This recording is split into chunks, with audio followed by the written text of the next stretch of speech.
time for a glow up, so that's what we're doing this week.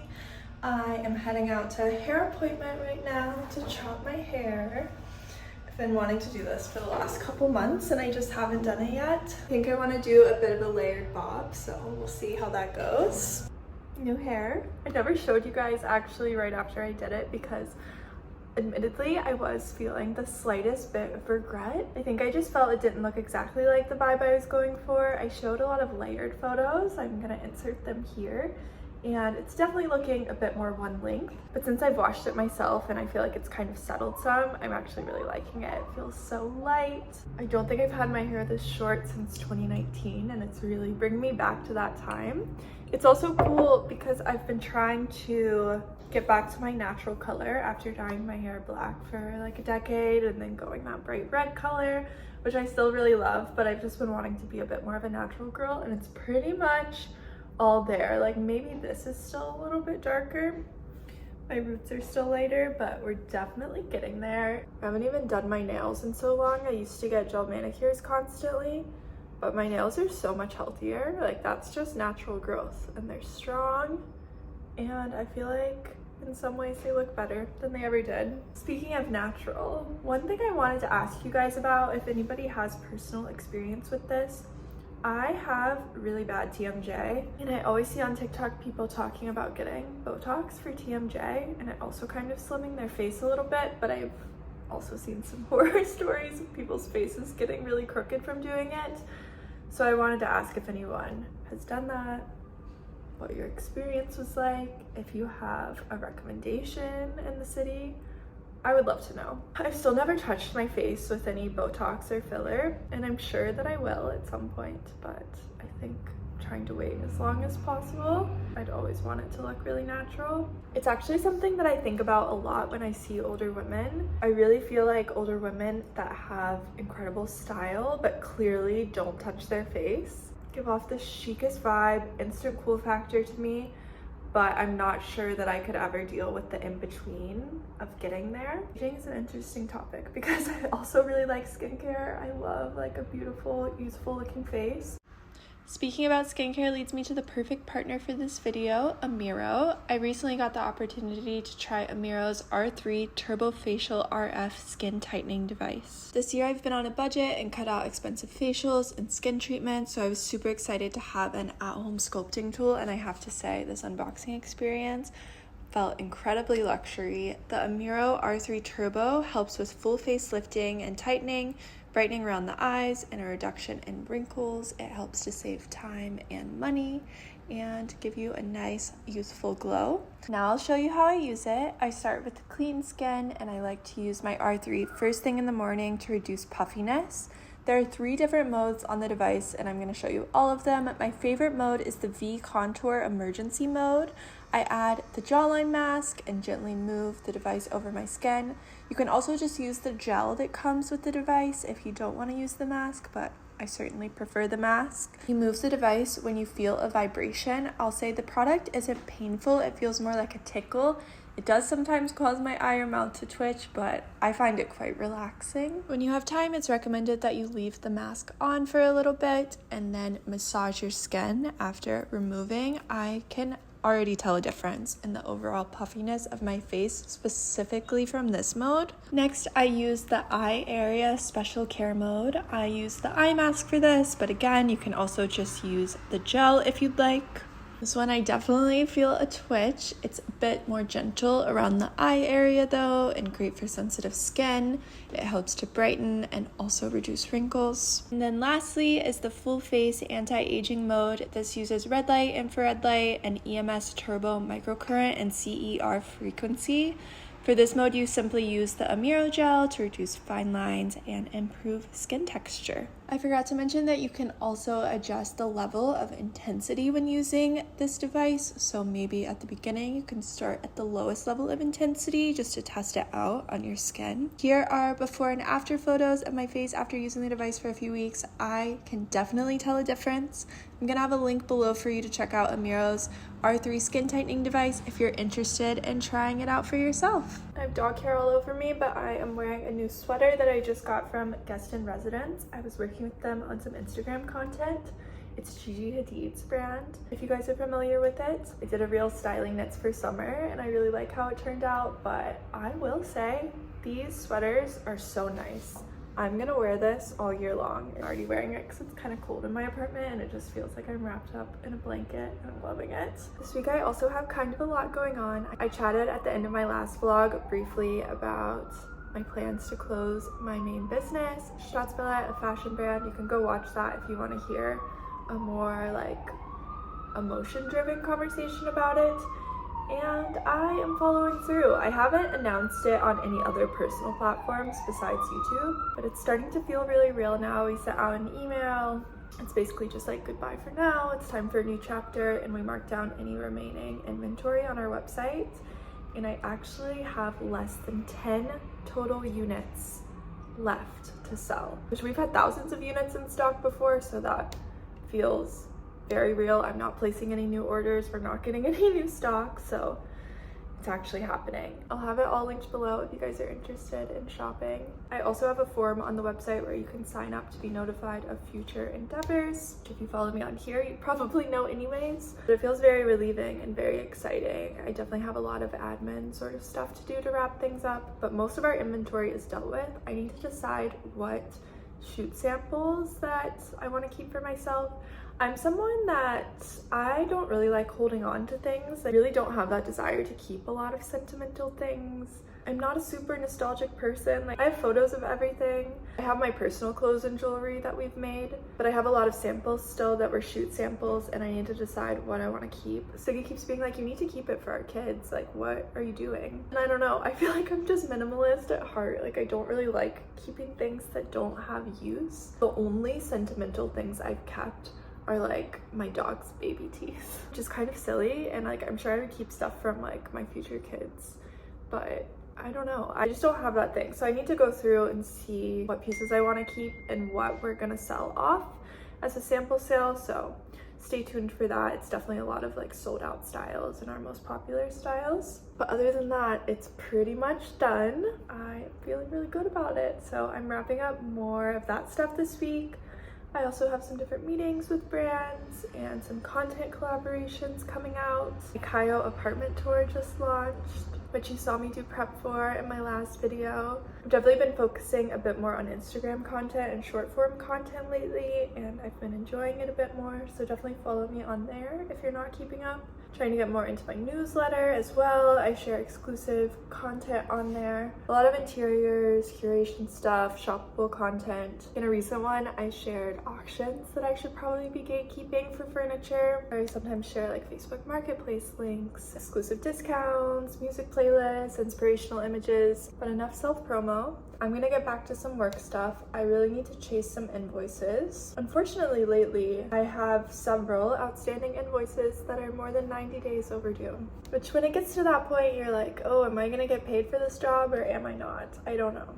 But I would like to have my money for the work that I did. And that's a part of being a freelancer.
You know the drill. I am dealing with my car for street cleaning in the city right now. I have about 15 more minutes of waiting, and I wanted to talk about some content that I've been consuming lately. I feel like 3 to 5 years ago, I was obsessed with business, founder, entrepreneurial related podcasts and content resources. I think running a business that I wasn't enjoying for a while really kind of sucked me out of that world, and I lost interest, and ever since I've made the tough decision to close my own business and focus on new ventures and endeavors. I have had this spark reignited in me, and I wanted to share some of the resources that I've really been enjoying lately. I found some new ones that I didn't used to listen to, and I've just been feeling really inspired. I also have some substacks that I'm really enjoying lately that are more retail and creative focused. I think sometimes in our online world, especially with platforms that focus on short form content like TikTok or Instagram Reels, we can get sucked into sort of mindless content. Not that there's not a place for it, but I think it can definitely happen where you're just watching sort of filler videos to pass time or just content for entertainment, which, like I said, totally a place for that stuff. I think my content could even fall into that category at times. You can definitely train your algorithms and follow people that will show you more educational or inspiring content. I really try to have a mix of both, so I'm gonna link some of my favorite resources and share them on the screen if you guys are into this sort of stuff or are looking to listen to something new. Not my prettiest work, but I am back to being obsessed with PB&J oatmeal in the mornings with a bit of hemp seeds. I am heading out to an interior design meeting with a friend. She just moved into a new apartment, and she asked if I would help her with some furnishing and just ideating the space. I just got home from that coffee, and I have been forced onto the couch for a cuddle with both doggos. They always pile on top of each other. And I was just thinking, I haven't updated you guys on Monday's progress in a second. I know I've shared in some recent videos in the last 6 months that we have definitely dealt with some challenging behavioral issues from her. And I spoke to you guys about going to a vet behaviorist and just kind of asked for advice if any of you guys have dealt with aggressive or reactive resource guarding dogs in the past. And I got so many sweet comments and messages from you guys, so first of all, thank you for that. We've been staying very consistent on our training, also trying some new things, and I'm happy to say that I feel like things have gotten better. We used to have issues where we couldn't even eat or cook with both dogs in the room because she would try to attack poor Laszlo, even though they're best friends any other time. And we certainly couldn't have any food or treats out for them at the same time unless they were both in a command. And even then, still, it was really challenging. But for some reason, in the past few weeks, something has really clicked over for her. I don't know if she's just maturing, being more settled in. If you don't know the backstory, we adopted her when she was 4, almost 5 months. And she recently turned a year old. And I know they say it takes a while for dogs to get adjusted to their new situations and also just mature in general. But I feel like in the past few weeks, something has just flipped in her. She hasn't had any serious incidents. She's still not on medication. When we took her to the vet about everything, they basically told us to come back when she is sedated, which wasn't the best sign, obviously. So she's still not on any behavioral medications, but I feel like we've still been able to make some strides. They're actually eating their meals in the same room now, and there have been no incidents and no warning behaviors. So I really don't know what's happened. Her separation anxiety is also pretty much gone. She can be left at home in her crate and she doesn't scream the whole time. So I wish for any of you guys who've been dealing with similar issues or will deal with similar issues in the future, I wish I could give you a quick fix that worked. But I think it's just time and a lot of understanding and love. Staying strict on our training with her. She still does not get any food out of anywhere but our hands, which is supposed to help a lot with bonding and resource guarding. Definitely still a crazy little bean. When people come over to her house, I highly doubt they would ever leave and say she's a well-trained dog. But it's funny, out in public, I feel like a decent amount I get comments on her training, especially if I take her to the dog park. She always has good recall and engagement with me and can heel beside me unleashed. So some things are looking up.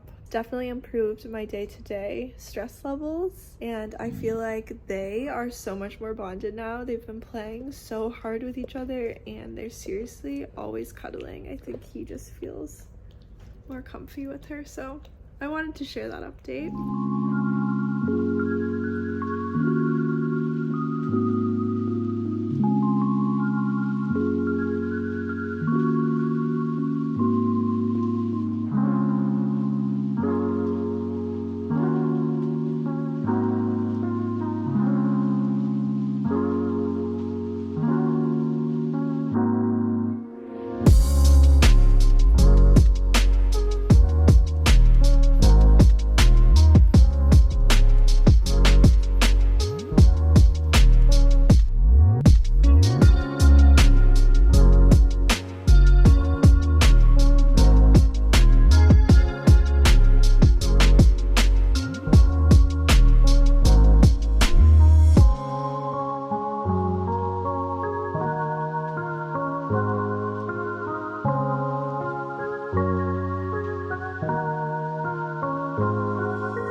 From Editing Kaylee. I hope you guys enjoyed this vlog. I know it was a bit of a shorter one for a monthly. I said it earlier in this video. I feel like I've just been focusing more on short form content, but I definitely want to get more into filming a bit more of daily life now that I have a bit more free time for the time being. I was closing my business. I'm wearing my new pants from Cotton that they gifted. I think they're so cool with some heels. Like pointed toe ones, and they're so comfy. I feel like I'm gonna wear them hiking and also a bit more dressed up, which is fun. But I wanted to also share one last life-changing tip that I feel like has completely changed me in the last few weeks on the topic of glowing up.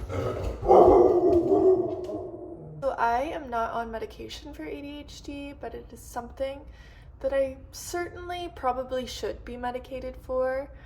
I find it affects my daily life quite a lot, and I have to say something that I've recently started doing that I learned from TikTok from an ADHD therapist who focuses really intensely on regulation is scheduling out my day and only starting tasks that I can do without rushing. Point blank period, I am not allowed to start anything that I will have to rush. And that is a total vibe change, gear shift for me. I am queen of rushing. I am queen of managing my time poorly and having days where I pile a million things on my plate and then I'm burnt out for a couple days and then I do it again. And I feel like since I've implemented this tip, I have been so much more productive, so much less anxious, more relaxed. I'm not losing as many of my things. I misplace my important things like my phone, my keys, my wallet every day. It used to be multiple times a day, or I'd have issues like with taking my medication where I'm like, oh, did I take that? I actually can't remember. To the point where like I would go to take it and I'd be putting the pill bottle back and I'd be like, did I actually just take that pill or did I not? Which is a serious issue. I have one of those like pill popper tabs, which is very helpful. You guys, since I've even just started doing this no rushing thing and also focusing more on exercise, something has clicked in my brain. It's by no means fixed. It's certainly better, and I really hope this feeling lasts. So I wanted to leave you with that as I'm signing off this video. I hope you guys enjoyed, and I will see you super soon with a new one. Bye!